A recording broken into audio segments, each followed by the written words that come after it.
हरदोई पहुंचे नगीना से लोकसभा सांसद आजाद समाज पार्टी के राष्ट्रीय अध्यक्ष चंद्रशेखर ने जिला कारागार पहुंचकर सपा नेता आजम खान के बेटे अब्दुल्ला आजम से मुलाकात की। जेल के अंदर लगभग 1 घंटे चली इस मुलाकात के बाद बाहर निकले नगीना सांसद चंद्रशेखर ने कहा कि मैं आपको एक लाइन में कहना चाहता हूं, अब्दुल्ला आजम भाई से जो मेरे रिश्ते हैं वह सियासी नहीं है। जब भी मैं किसी तकलीफ में रहा, आजम भाई का और पूरे परिवार का सहयोग हमेशा मिला है और आज इस रिश्ते को और मजबूत करने अपने छोटे भाई से मिलने यहाँ आया था।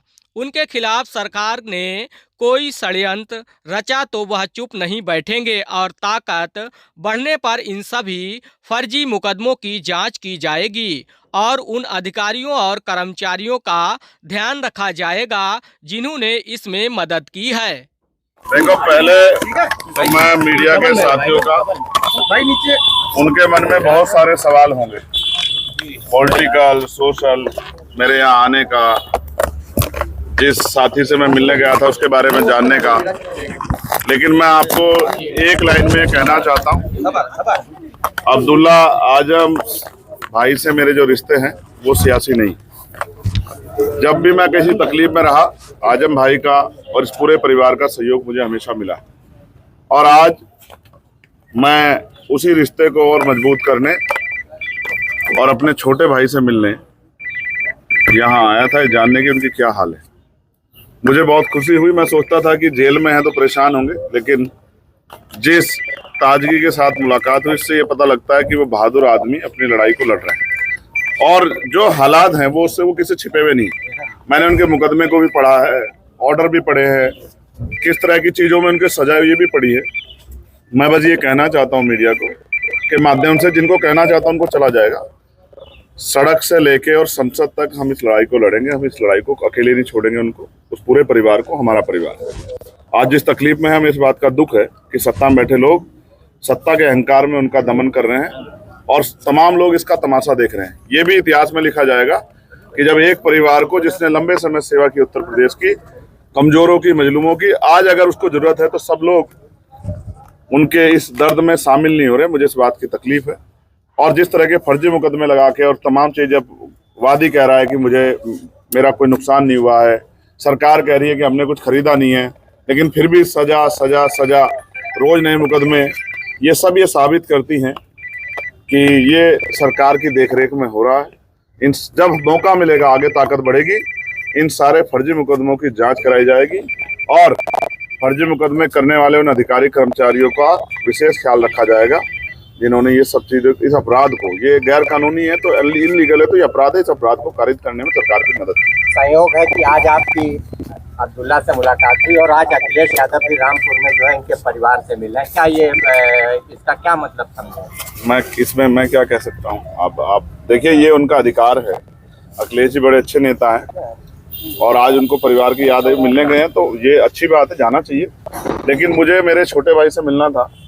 मैं पूर्व विधायक जी से नहीं मिला, मैं अपने छोटे भाई से मिलने आया था और मैं वचन दे कहता हूँ कि मैं इस परिवार के साथ खड़ा हूँ। और मैं ये भी स्पष्ट कर देता हूँ आपको कि वो जुल्म के आगे टूटने वाला नहीं है, परिवार टूटेगा नहीं। मैंने उनकी वालिदा को देखा, पूर्व MP साहब को, क्या हालात थे उनके मैं जानता हूँ। लोग बताते थे कि उठ नहीं पाती थी, 2 लोग पकड़ के ले जाते थे बाथरूम, तब भी उन्होंने इतना जुल्म सहा, सिर्फ इसलिए कि आजम भाई की पत्नी। अभी आपने कहा कि कुछ लोग साथ नहीं दे रहे हैं, किसकी तरफ इशारा था? नहीं, मेरा एडमिनिस्ट्रेशन और जो सिस्टम है उससे मैं वो कर रहा हूँ। आप अखिलेश जी की तरफ मत ले जाइए।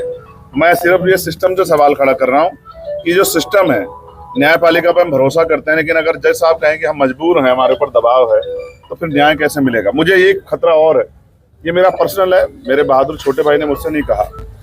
जिस तरह से पिछली कई घटनाएं हुई हैं, मैं उनकी जान की सलामती की प्रार्थना करता हूँ और मैं सरकार से कहता हूँ कि ठीक है, आपके विरोध, अंतर विरोध हो सकते हैं, वैचारिक विरोध हो सकते हैं, राजनीतिक विरोध हो सकते हैं, लेकिन मैं चेतावनी के तौर पर कहना चाहता हूँ कि अगर कोई इस तरह का षड्यंत्र या साजिश करने की कोशिश की गई तो हम और हमारी पार्टी के लोग बिल्कुल चुप नहीं रहेंगे, ईंट से ईंट सरकार की बजा देंगे। ये चेतावनी में सरकार को देना चाहते हैं। चंद्रशेखर जी, एक चीज बता दीजिए, चुनाव से ठीक पहले आपकी मुलाकात हुई, इससे पहले भी कई जगह पे ऐसा देखने को मिला, हमीरपुर और तमाम जगहों से खबरें आई, समाजवादी पार्टी से लोग टूटकर आपकी पार्टी में आए हैं, तो कहीं ना कहीं ये भी कहा जा रहा है कि तोड़ने का काम कर रहे हैं। आप इसे राजनीतिक मुलाकात बनाना चाहते हैं, जबकि मैं फिर आपसे कह रहा हूं, समझना चाहते हैं, सिर्फ समझना मैंने चाहते हैं। समझाया आपको कि आज वो बुरे दौर में, तकलीफ में, आज एक भाई होने के नाते, मेरे बड़ा भाई होने के नाते मेरी जिम्मेदारी बनती है कि मैं अपने छोटे भाई के साथ खड़ा हूं। और वो मेरे बड़े भाई, उनके जो वालिद साहब है आजम साहब, वो मेरे बड़े भाई, जब मुझे गोली लगी थी वो पूरा परिवार आया था,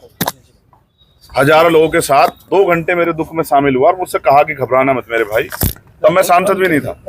तो जिन्होंने मेरे बुरे शख्स में एक इंच जो एक कदम मेरे लिए चलाया, मैं उनके लिए 100 कदम चला। अच्छा सर, इसका संदेश तो जाएगा ही, भले आपकी निजी मुलाकात है दलित मुस्लिम पर, ये चुनाव भी है, ऐसे में संदेश तो जाएगा। ये आप जाति के आधार पर जोड़ रहे हैं? ये नहीं, जाति के आधार पे नहीं, ये संदेश तो चला ही जाएगा। आप इसको यूं क्यों नहीं कहते कि एक परेशान साथी के साथ एक परेशान साथी खड़ा हुआ, एक वो जो जुल्म सह रहा है, एक जिसके ऊपर जुल्म हुआ।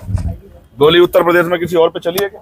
पिछले साल से सर बंद है, 1 साल हो गया, इससे पहले भी आपको शायद नहीं पता है, लगातार परिवार के जरिए मेरी बातचीत होती है, उनके साथी जो यहाँ थे उनके जरिए मेरी मैं जानकारी लेता हूँ। मैं इसको पॉलिटिकल नहीं बनाना चाहता था इसीलिए, लेकिन अब मेरे पास ऐसे इनपुट थे कि आज अब ज्यादा मेरे भाई को मेरी जरूरत है, तो ऐसे समय पे मेरा चुनाव में घूमना है, वो सब चीजें बाद में मैंने किया और मेरा मन था कि पहले मैं जाके मिलकर उनके हालात को जानूं।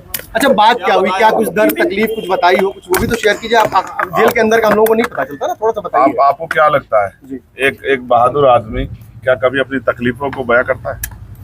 आपने क्या उसके चेहरे पे, उसने मुझसे कहा मैंने अखबार पढ़ना छोड़ दिया। उसने मुझसे कहा कि मैंने परिवार के लोगों को कहा कि मैंने यहाँ मुलाकात करने मत आना, क्योंकि मैं जिस लड़ाई में हूँ अन्याय के खिलाफ, उसमें कोई भी कीमत चुकानी पड़े मैं पीछे नहीं हटता। और उन्होंने कहा अगर नए मुकदमे जिस तरह से लग रहे हैं, सरकार उन पर दया कर रही है नए मुकदमे लगा के, तो कह रहे चाहे कितने मुकदमे लग जाएं, मैं हर लड़ाई लड़ने के लिए तैयार हूँ, लेकिन अपने लोगों के लिए मैं जो लड़ाई हमारी चली आ रही लंबे समय से वो जारी रहेगी, उससे पीछे नहीं हटेंगे। चंद्रशेखर जी, आपका पारिवारिक संबंध है आजम खान परिवार से, पूरा पारिवारिक संबंध क्या माना जाए, भविष्य में आपके साथ आ सकते हैं आप लोग? वो मेरे साथ हैं। हाँ वही वो मैं फिर कह रहा हूँ कि आपके पिता आपकी माता आपके साथ नहीं है, वो मेरे बड़े भाई हैं, वो मेरे साथ हैं, और ये मेरे छोटे भाई हैं, ये भी मेरे साथ हैं। राजनीतिक तौर पर भी साथ आ सकते हैं। मायने निकाले जा रहे हैं, ये माना जा रहा है कि 2027 की तैयारी है। आप मीडिया के बंधुओं का काम ही सूत्र ढूंढना है, तो आप लोग निकालो अपनी तरफ से, लेकिन मैं अपनी बात स्पष्ट कर चुका। और राजनीतिक लाभ की वो होती, या तो फिर मैं सीधे आजम भाई से मिलने जाता, लेकिन जहाँ जरूरत थी मैं वहां गया। और बहुत जल्द जो है, मैं आपको फिर कहता हूँ कि ये बादल भी जो हैं, काले बादल भी हटेंगे, ये जो घनघोर बादल मुसीबत होगी ये भी हटेंगे, और एक दिन सवेरा भी आएगा, और फिर से उतनी ताकत मिलेगी जिस ताकत के लिए हम लोग प्रयास कर रहे हैं। किसको नुकसान होगा? गरीबों को।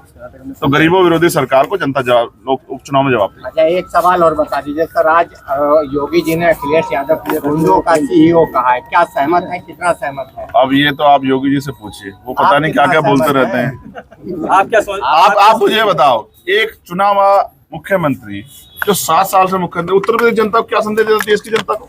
केंद्र में सरकार आपके कि भाई कटोगे तो कटोगे, यानी कि डरो, डरने का संदेश देने वाला ये संवैधानिक उत्तर प्रदेश के सबसे बड़े पद पर बैठे व्यक्ति को शोभा देता है क्या? मैं उनकी जगह होता तो प्रदेश की जनता से कहता कि बिल्कुल मत घबराना, हम आपके साथ खड़े हैं, हर आंतरिक व्यक्ति की सुरक्षा करेंगे, और नौजवान हो, महिलाएं हो, किसान हो, सबका ध्यान रखेंगे, व्यापारियों का ध्यान रखेंगे, कोई घबराना, डरना मत। और मुख्यमंत्री क्या कह रहे हैं कि डरो डरो डरो, ये क्या बात हुई? ठीक sir, thank you. Thank you.